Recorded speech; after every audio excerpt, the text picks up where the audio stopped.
Students, तो हम शुरू करते हैं अपना अगला टॉपिक जो कि है न्यूट्रिशन इन प्लांट्स। तो न्यूट्रिशन इन प्लांट्स हमने थोड़ा सा पहले से पढ़ा था कि green plants are autotrophic and synthesize their own food by the process of photosynthesis. मतलब कि ऑटोट्रॉपिक होते हैं, अपना फूड खुद से बनाते हैं। और किस प्रोसेस से? फोटोसिंथेसिस के प्रोसेस से। तो आइए देखते हैं फोटोसिंथेसिस क्या होती है। What is photosynthesis? The process by which green plants make their own food from CO2 carbon dioxide and water by using sunlight energy in presence of chlorophyll is called photosynthesis। मतलब photosynthesis में देखिए एक ऐसा process जिसमें कि green plants अपना भोजन खुद बनाते हैं। किसके इस्तेमाल से? कार्बन डाइऑक्साइड और पानी के इस्तेमाल से। और उसमें यूज क्या करते हैं? सनलाइट एनर्जी, मतलब सूरज की energy, in presence of chlorophyll, और साथ में उनके पास होना चाहिए क्लोरोफिल। देन पूरी इस प्रोसेस को बोलते हैं फोटोसिंथेसिस।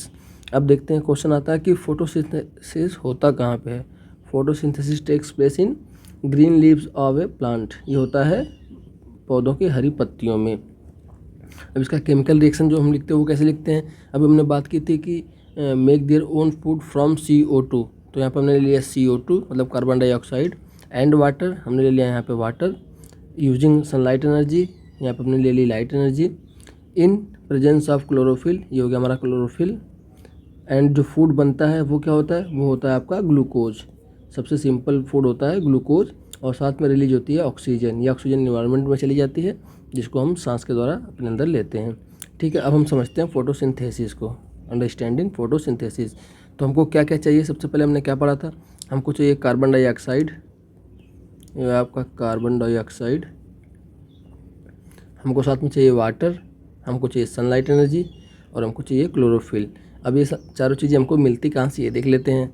देखिए कार्बन डाइऑक्साइड कहाँ से मिलता है? कार्बन डाइऑक्साइड आपको मिलेगा हवा से, इन्वायरमेंट में। इन्वायरमेंट में सारी गैसेस होती हैं। देखिए इन्वायरमेंट में आपका nitrogen, oxygen, carbon dioxide, inert gases and water vapour होते हैं, जिसमें सबसे ज़्यादा नाइट्रोजन होती है 78%, फिर ऑक्सीजन होती है 21%, और कार्बन डाइऑक्साइड होती है 0.03%। तो इसी 0.03% से हमको कार्बन डाइऑक्साइड प्लांट लेता है। ठीक है, अब आता है पानी। पानी कहाँ से मिलता है? तो पानी हमको मिलता है मिट्टी से, सॉइल से। सॉइल्स में रूट होती हैं, रूट पानी को एब्जॉर्ब करती हैं और ट्रांसपोर्ट करती हैं पत्तियों तक। कैसे? रूट में लेती होंगी, फिर तने में लेती हैं, फिर वहाँ से पत्तियों तक पानी पहुँच जाता है। सनलाइट कहाँ से मिलता है? ऑब्वियस सी बात है कि सनलाइट आपको सूरज से मिलेगा। सूरज में होती है सनलाइट एनर्जी, उसको ट्रैप करता है आपका क्लोरोफिल, और उससे होते हैं आपके केमिकल रिएक्शन, और जिससे बनता है हमारा खाना। जैसे कि घर में चूल्हा जलता है, तो एक तरीके से मान लीजिए कि ये इसका चूल्हा हो गया, मतलब सोर्स ऑफ एनर्जी हो गया ये। ठीक, क्लोरोफिल क्या होता है? क्लोरोफिल जो होता है वो प्लांट की ग्रीन लीव्स में पाया जाता है, और यही काम करता है एब्जॉर्ब करने की एनर्जी फ्रॉम सनलाइट, मतलब सूरज की एनर्जी को यही एब्जॉर्ब करता है। अब जो फूड बनता है फोटोसिंथेसिस में होता है ग्लूकोज। सबसे सिंपल शुगर होती है ग्लूकोज। इसका होता क्या है? इसका देखिए पहला तो काम ये है कि send to different parts of plant, मतलब पौधों के डिफरेंट पार्ट्स में सेंड हो जाता है। क्यों? क्योंकि सबको ज़रूरत पड़ती है ग्लूकोज की, तो हर एक पार्ट में वो सेंड चला जाता है। और जो एक्स्ट्रा ग्लूकोज बचता है उसका क्या होता है? वो स्टोर हो जाता है। वो स्टोर हो जाता है in the form of starch. Starch भी एक तरीके का शुगर है, तो स्टार्च के फॉर्म में वो स्टोर हो जाता है। और उससे पहले जो बाकी ग्लूकोज रहता है वो डिफरेंट पार्ट्स को, लीव्स को, रूट्स को और स्टेम को सेंड हो जाता है इस्तेमाल के लिए।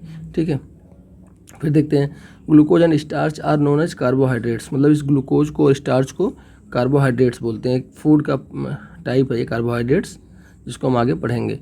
अब अगला देखते हैं स्टेप्स ऑफ फोटोसिंथेसिस। मतलब फोटोसिंथेसिस के स्टेप्स क्या क्या होते हैं। तो सबसे पहला स्टेप होता है absorption of sunlight energy by chlorophyll. मतलब सबसे पहले सूरज की रोशनी की ऊर्जा को क्लोरोफिल एब्जॉर्ब करेगा। उसके बाद क्या होगा? Conversion of light energy into chemical energy. मतलब ये लाइट एनर्जी को जो सनलाइट से मिलती है उसको केमिकल एनर्जी में बदलते हैं, और उससे क्या होता है? Splitting of water into hydrogen and oxygen. अब देखिए वाटर आपका H2O होता है, इसमें हाइड्रोजन भी ऑक्सीजन भी है, तो इसको मान लीजिए कि आपको हाइड्रोजन और ऑक्सीजन में, ये हाइड्रोजन में और ऑक्सीजन में अलग अलग मान लीजिए आपको तोड़ता है। ये पूरा प्योर केमिकल रिएक्शन नहीं है, लेकिन मैं आपको समझाने के लिए बता रहा हूँ कि हाइड्रोजन और ऑक्सीजन में ये तोड़ता है। ठीक है, अब क्या होता है? इसमें जो हाइड्रोजन होता है वो रिड्यूस करता है कार्बन डाइऑक्साइड को। रिडक्शन और ऑक्सीडेशन आपको पढ़ाऊँगा मैं, तो उसमें बताऊँगा इसका मतलब क्या होता है। ये रिड्यूस करता है कार्बन डाइऑक्साइड को।